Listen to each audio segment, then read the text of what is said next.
നിങ്ങൾ diploma in electronics engineering കഴിഞ്ഞ ഒരു ഗവൺമെൻറ് ജോലി സ്വപ്നം കണ്ടുകൊണ്ട് അതിനുവേണ്ടി വർക്ക് ചെയ്യുന്നവരാണെങ്കിൽ ഒരു സുവർണ്ണ അവസരം വന്നിരിക്കുകയാണ്. കേരള PSC PWDയിലേക്ക് എഞ്ചിനീയറിംഗ് അസിസ്റ്റൻറ്റ് ഓവർസിയർ ഗ്രേഡ് 1 എന്നീ പോസ്റ്റുകളിലേക്ക് കോമൺ ആയിട്ട് എക്സാമിനേഷൻ വിളിച്ചിരിക്കുകയാണ്. അപ്പോൾ ഇതിൻ്റെ ഡീറ്റെയിൽസ് ഒന്ന് നമുക്ക് നോക്കാം. സോ ഇതിൻ്റെ പോസ്റ്റ് വന്നിരിക്കുന്നത് engineering assistant in electronics overseer grade 1 ഈ രണ്ടും കൂടി ചേർത്തിട്ട് ഒറ്റ എക്സാമിനേഷൻ ഒറ്റ ലിസ്റ്റുമായിരിക്കും വരിക. അതിൽ നിന്നായിരിക്കും നിങ്ങൾക്ക് അപ്പോയിൻമെൻറ്റ് ലഭിക്കുക. ഡിപ്പാർട്ട്മെൻറ്റ് എന്ന് പറയുന്നത് PWD ആണ്, electronics wing. Scale of pay എന്ന് പറയുന്നത് 37,400 മുതൽ 79,000 രൂപ വരെയാണ്. അപ്പോൾ ഇതിൻ്റെ ബേസിക് പേ പ്ലസ് DA എന്ന് പറയുന്നത് ഏകദേശം 45,000 രൂപ നിങ്ങൾക്ക് സാലറി ആയിട്ട് ഇനീഷ്യലി നിങ്ങൾക്ക് കിട്ടും. അപ്പോൾ ഒരു ഡിപ്ലോമ ലെവലിൽ ഒരു ഗവൺമെൻറ് ജോലി കിട്ടുന്ന ഒരാൾക്ക് കിട്ടാവുന്ന ഏറ്റവും നല്ലൊരു സാലറിയാണ് ഈ ഒരു 45,000 എന്ന് പറയുന്നത്. ഇതിൻ്റെ ക്വാളിഫിക്കേഷൻ നോക്കിക്കഴിഞ്ഞാൽ ഡിപ്ലോമ ഇൻ ഇലക്ട്രോണിക്സ് എഞ്ചിനീയറിംഗ് ആണ്, അല്ലെങ്കിൽ ഡിപ്ലോമ ഇൻ ഇലക്ട്രിക്കൽ എഞ്ചിനീയറിംഗ് ആണ്.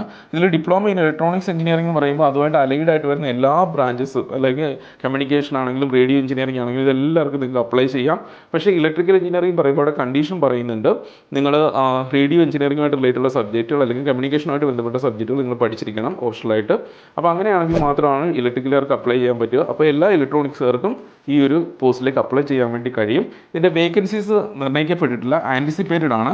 അപ്പോൾ ഈ ഒരു 2025 മുതൽ ഇനി ഒരു 3 വർഷം, അതായത് ടോട്ടൽ ഒരു 4 വർഷത്തേക്ക് വരാൻ പോകുന്ന എല്ലാ വേക്കൻസീസും ഈ ഒരു ലിസ്റ്റിൽ നിന്നായിരിക്കും അപ്പോയിൻമെൻറ്റ് നടത്തുക. ഇതിൻ്റെ ലാസ്റ്റ് ഡേറ്റ് എന്ന് പറയുന്നത് 29/1/2025 ആരെങ്കിലും അപ്ലൈ ചെയ്യാൻ വിട്ടുപോയിട്ടുണ്ടെങ്കിൽ എത്രയും പെട്ടെന്ന് അപ്ലൈ ചെയ്യുക. ഏജ് എന്ന് പറയുന്നത് 19 വയസ്സ് മുതൽ 36 വയസ്സ് വരെയാണ്. ഇതൊരു ജനറൽ കാറ്റഗറിയാണ്. നിങ്ങൾക്ക് റിലാക്സേഷൻ ഉണ്ടെങ്കിൽ, എന്തെങ്കിലും റിസർവേഷൻ ഉണ്ടെങ്കിൽ ഒരു 3 വർഷം കൂടി ചേർത്തിട്ട് 39 വയസ്സ് വരെയുള്ളവർക്ക് അപ്ലൈ ചെയ്യാൻ വേണ്ടി കഴിയും. ഇതിൻ്റെ ടെൻഷേറ്റീവ് എക്സാമിനേഷൻ വരുന്നത് October 2025 ആണ്.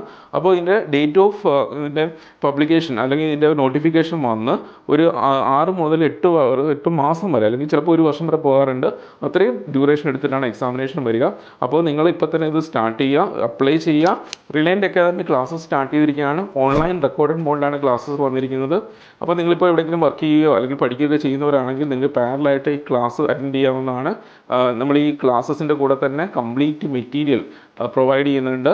അതോടൊപ്പം തന്നെ മോക്ക് ടെസ്റ്റുകളുണ്ട്. കോമ്പറ്റേറ്റീവ് എക്സാമിനേഷന് ഏറ്റവും ഇമ്പോർട്ടൻറ്റ് മോക്ക് ടെസ്റ്റുകളാണ്. നിങ്ങൾ ആദ്യം ക്ലാസ്സസ് കാണുക, തിയറി പഠിക്കുക. അതിനുശേഷം മോക്ക് ടെസ്റ്റുകൾ എഴുതി നിങ്ങൾ നല്ല പ്രാക്ടീസ് കിട്ടിയാൽ മാത്രമാണ് ഒരു 6 മാസം കൊണ്ട് നമ്മുടെ ഡ്യൂറേഷൻ കംപ്ലീറ്റ് ചെയ്ത്, കോച്ചിങ്ങിൻ്റെ ഡ്യൂറേഷൻ കംപ്ലീറ്റ് ചെയ്ത് നിങ്ങൾക്ക് വെൽ കോൺഫിഡൻ്റ് ആയിട്ട് എക്സാമിനേഷൻ അറ്റൻഡ് ചെയ്യുക.